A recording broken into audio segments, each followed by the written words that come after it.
дар доираи бозиҳои даври 16-уми лигаи якуми футболи кишвар дастаи ваҳдат дар майдони худ тими Исфараро пазируфта бо ҳисоби 5-1 пирӯз гардид. ҳисобро дар лаҳзаҳои аввали майдондорӣ футболбози мизбонон Суҳроб Асоев боз намуд. Дар дақиқаи 16-ум Муҳсин Насимов бартарии дастаашро дучанд гардонд.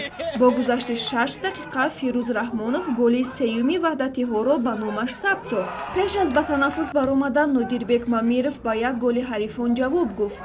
Дар дақиқаҳои аввалини қисми дуюми бозӣ Фирдавсӣ Файзода низ дарвозаи Исфараро рахна намуд. Голи охиринро бошад 5 дақиқа монда то анҷоми вохӯрӣ Далер Ризоев ба самар расонид. Ҳамин тавр ваҳдат панҷумин ғалабаи худро дар мавсим ба қайд гирифта дар зинаи панҷуми ҷадвал мавқеъ дорад. Исфара бошад шашумин бозист ки ноком мешавад, вале зинаи чоруми ҷадвалро ишғол кардааст.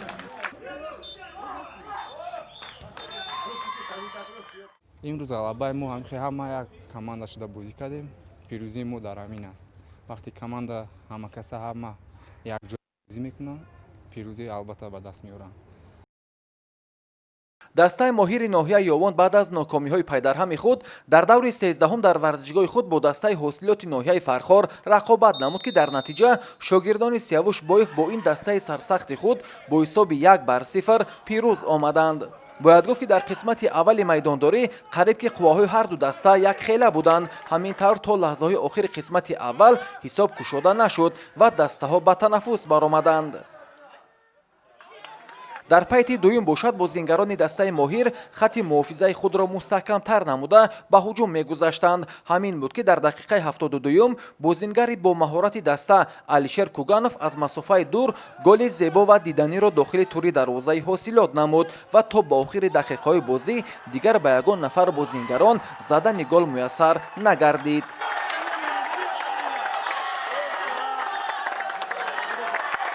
ҳамин тариқ вохӯри дастаҳои моҳири ноҳияи Ёвон ва ҳосилоти ноҳияи Фархор 1-0 ба суди тими моҳир ҷамъбаст гардид.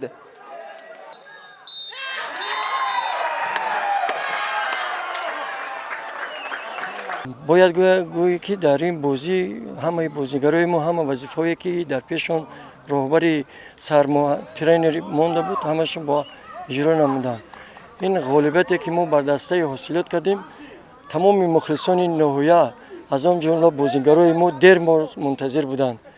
баъд аз ин бозии навбатӣ мо бо Эсхат дар рӯзи 10 сафар тайёрии дигарро дар ин бозӣ бояд мебинем. ошибкоҳои бачаҳои мо ҳам хай мавқее ки дар марказ ҷойгир аст бисёр ғалат карданд. барои мо бозиро мо 1-0 бохтем. рости гап ҳолатҳои бисёр буд аз фланго. хай мо дар оянда кӯшиш мекунем ки саркор бигирем. мо ҳамаш навистагия кор мекунем ба ин ғалатҳои кардагиашон бозиҳои назаррас ба даст меорем. дар бозии дигари давр дастаи Шоҳмансури Душанбе аз Равшани Зафаробод бо ҳисоби 1-4 дучори бохт гардид. голи якумро дар ин вохӯрӣ дар дақиқаи 16-ум бозигари Равшан Азимҷон Мавлонов ба самар расонид. бо гузашти 2 дақиқа Муҳаммад Муминов таносубро барқарор сохт.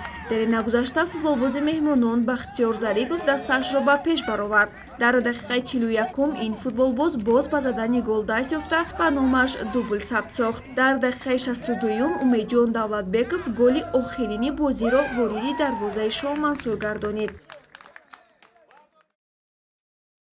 ҳамчунин дар даври 13-уми чемпионати Тоҷикистон байни дастаҳои Лига Якум дастаи ҳулбуки ноҳияи Восе дар майдони худ дастаи Панҷшери Ҷалолиддини Румиро қабул намуд. дидори ин дастаҳо дар варзишгоҳи марказии ноҳия ба номи Теша Исмоилов ҷараён гирифт ки аз нафасҳои аввали бозӣ ҳарду даста пай дар пай барои рахна намудани дарвозаи рақиб талош меварзиданд. нахуст футболбозони дастаи меҳмон тавонистанд ки бо кӯшиши ҳамлавари Канорӣ дар дақиқаи 17-уми бозӣ баъди як ҳуҷуми созмондода тӯбро ба ҷаримагоҳи соҳибони майдон ҳаво диҳанд ки дар натиҷа Абдухалил Боронов бо дарвозаи дарвозабон 1-1 баромад ва голи нахустини бозиро ба самар расонид. Дар идомаи бозӣ бошад футболбозони дастаи соҳибони майдон чандин ҳолатҳои дигари голзаниро созмон дода баҳри тағйир додани ҳисоб кӯшиш мекарданд. Ниҳоят дар дақиқаи 36-уми дидори имрӯза баъди як партов ба тарафи дарвозаи рақиб бо истифода аз чусту чолокӣ ҳамлавари беҳтарини лигаи якум Авазхон Қамчинов бо дарвозабон 1-1 баромад ва голи 18-уми худро дар мавсими имсола ба нишон расонида ба ин тартиб мавқеи худро дар рӯйхати беҳтарин ҳамлаварон боз ҳам мустаҳкам намуд. қисмати аввали бозӣ байни дастаҳои Ҳулбуг ва Паншер 1-1 ба анҷом расид ва дастаҳо ба танаффус баромаданд. дар қисмати дуюми бозӣ бошад ҳолатҳои голзанӣ барои ҳарду даста ба миён омад, вале онҳо дигар ба задани гол шарафёб нашуданд. ягона ҳолати ногувор барои дастаи соҳибони майдон ин дар дақиқаи 77-уми бозӣ аз майдон ронда шудани ҳимоятгари марказӣ Абдухолиқ Халилов буд, ки дар идома дастаи Ҳулбуг бидуни як футболбоз бозиро давом дод. бозии дастаҳои Ҳулбуги ноҳияи Восе ва Паншери Ҷалолиддини Румӣ бо ҳисоби 1-1 хотима ёфт.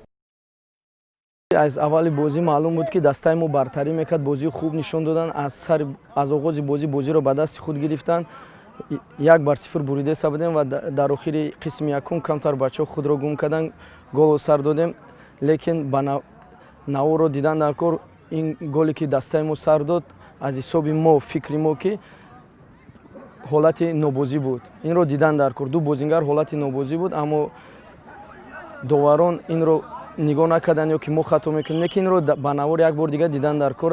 ман амиро фақат қайд карданем ки ҳар як дастае ки дар лигаи якум баромад карда истодааст, фикр мекунам ки ҳама барои баромадан бар лигаи олӣ омодаанд ва ногуфта намонад ки ин хел чемпионати завқовар, шавқовар дар ҳамин соли 2020 дар лигаи якум гузашта истодааст ва новобаста аз он ки даста дар ҷои нуҳум бошаду даҳум ё ки сеюм ҳаракат карда истодааст ки ба ҷои гӯем ки ба ҷои дуюм сеюм барояд. Бинобар ҳамин ман дар лигаи якум дар оғози чемпионат аллакай гуфта будам ки дар лигаи олӣ яке аз дастаҳое ки метавонад ба лигаи олӣ барояд ин Паншери Ҷалолиддини Румӣ ва Равшани Кулоб мебошад ки аллакай 50% гапони ман нисбати Равшани Кулоб тасдиқ шудааст ва ин ҷо боз дастаҳое ҳастанд ба монанди Эсха тагӯем Исфара ки метавонанд ки онҳони дар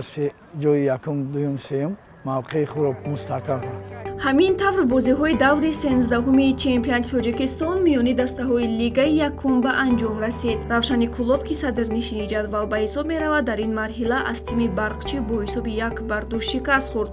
Сарои Камар низ дар хонаи худ аз Эсхата бо ҳисоби 1-3 ноком гардид. Шоҳмансур бошад бо гузашти 13 давр наметавонад боре ҳам шаҳди пирӯзӣ чашад. баргузории бозиҳои даври 14-ум, рӯзҳои 10 ва 11 сентябр дар назар аст.